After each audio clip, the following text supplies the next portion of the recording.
পাহাড়ে 3 আসনের প্রার্থী বদলে দিল বিজেপি। টিকিট পেলেন না দার্জিলিংয়ের দুবারের বিধায়ক নীরজ জিম্বা। টিকিট দেওয়া হলো গোর্খা জনমুক্তি মোর্চার নেতাকে। কার্শিয়াং এবং কালিম্পংয়েও পদ্মপ্রার্থী বদল।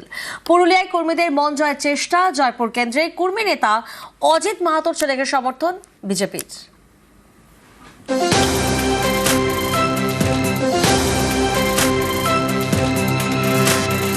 পাহাড়ে 3টি বিধানসভা আসন, দার্জিলিং, কার্শিয়াং ও কালিম্পং। এই 3 কেন্দ্রেই প্রার্থী বদলে দিল বিজেপি।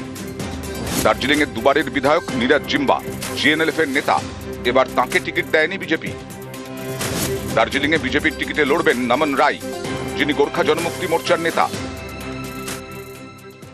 राजनीति में कभी 2 कदम आगे 3 कदम पीछे लेना पड़ता है, क्योंकि हमारा एमएलए के ऊपर तो इलेक्टोरल अलायंस नहीं है, हमारा तो बीजेपी के साथ मुद्दा के ऊपर अलायंस है। तो 2 बार मेरे को तो टिकट दिया था, 2 बार जनता ने भी मेरे को विजय तुलाया था। तो ठीक है, इस बार नहीं दिया है तो जिससे कोई और को दिया है। हाँ, गठबंधन जरूर रहेगा। 2021-এ কার্শিয়াংয়ে জেতেন বিজেপির বিষ্ণু প্রসাদ শর্মা। গত ফেব্রুয়ারিতে তিনি বিজেপি ছেড়ে তৃণমূলে যোগ দেন। এবার কার্শিয়াংয়ে বিজেপি টিকিট দিয়েছে সোনাম লামাকে। কালিম্পংয়ে বিজেপি প্রার্থী করেছে ভরত ছেত্রীকে, যিনি ভারতীয় হকি দলের প্রাক্তন অধিনায়ক। পুরুলিয়ার জয়পুর থেকে বিজেপি সমর্থিত প্রার্থী বিশ্বজিৎ মাহাতো।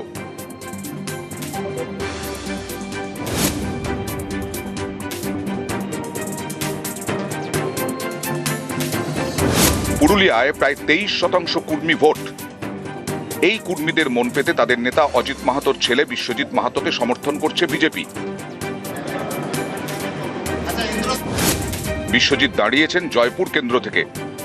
বিশ্বজিৎ মাহাতোর নানা মন্তব্যে বিতর্ক হয়েছে। অনেকের মতে এই কারণেই বিজেপি সরাসরি তাদের টিকিট না দিয়ে সমর্থন জানাচ্ছে।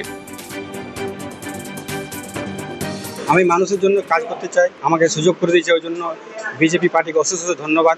এটা দেশের সব থেকে বড় পার্টি, স্বাভাবিক এটা কাজে লাগবে। আমার জয়পুর বিধানসভায় আজ পর্যন্ত যেটা হয়নি, আমি সেই রেকর্ড ভোটে জিতবো। এদিনের প্রকাশিত তালিকায় একাধিক হেভিওয়েট প্রার্থী রয়েছেন, যেমন মানিকতলায় বিজেপি প্রার্থী তাপস রায়।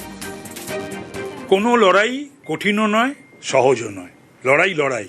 এটা 14th ইলেকশন হবে আমার, সুতরাং মানুষের কাছে যাব সরকারের ব্যর্থতাকে নিয়ে। নোয়াপাড়ায় বিজেপি প্রার্থী অর্জুন সিং। তৃণমূল পার্টিটাই চলছে গুন্ডা আর পুলিশের ভরসা। নোয়াপাড়া মানুষ এইসব ধরনের লোককে পছন্দ করে না। 200% কনফিডেন্স ও লড়াইতে যে নেই, ও লড়াইতে মানে থাকার যোগ্যও নেই। সোনারপুর দক্ষিণে রূপা গঙ্গোপাধ্যায়। সোনারপুরে মানুষ আমাকে আন্দোলনেও দেখেছে। সোনারপুরে মানুষ, সোনারপুর মানে উত্তর দক্ষিণ বারুইপুর সব জায়গায় আমাকে মানুষ আন্দোলনে দেখেছে। সবাই খুব খুশি। আমার ধারণা আজকে যা পরিস্থিতি, তাতে মানুষ শুধু ভারতীয় জনতা পার্টিকেই চাইছে। কোচবিহারের মাথাভাঙায় নিশীথ প্রামাণিক, এগড়ায় দিব্যেন্দু অধিকারী। তরুণ রাজনীতির বিরুদ্ধে আমার লড়াই না, লড়াই তৃণমূল কংগ্রেসের বিরুদ্ধে। আমাদের নেতা নরেন্দ্র মোদীর নেতৃত্বে ডবল ইঞ্জিন সরকার গড়ার লক্ষ্যে দল আমাকে মনে করেছে। আমি সকলের কাছে আবেদন রাখবো, সবাই পদ্মে ভোট দেবে। হিরণ চট্টোপাধ্যায়কে এবার খড়গপুর সদরে টিকিট দেয়নি বিজেপি, দিয়েছে দিলীপ ঘোষকে। হিরণকে টিকিট দেওয়া হয়েছে হাওড়ার শ্যামপুরে। আমি কোথা থেকে দাঁড়াচ্ছি সেটা আমার কাছে গুরুত্বপূর্ণ নয়। 4 মে 2026-এ পশ্চিমবঙ্গে ভারতীয় জনতা পার্টির সরকার হবে, নরেন্দ্র মোদীজির সুশাসন প্রতিষ্ঠিত হবে। সেইটা আমাদের সবার লড়াই, সেটাই আমাদের সবার বড় চ্যালেঞ্জ।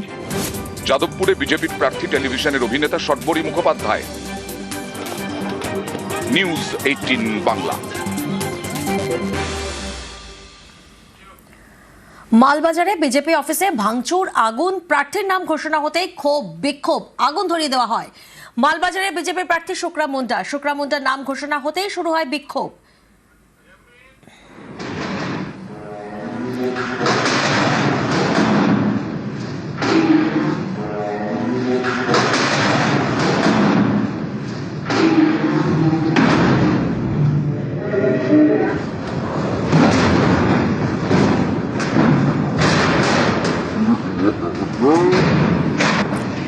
প্রার্থীর নাম ঘোষণা হতে বিজেপি অফিসে চলে ভাঙচুর। বহিরাগত প্রার্থী বলে অভিযোগ বিজেপি কর্মীদের একাংশের। স্থানীয় নেতৃত্বকে উপেক্ষা করে সিদ্ধান্ত বলে অভিযোগ।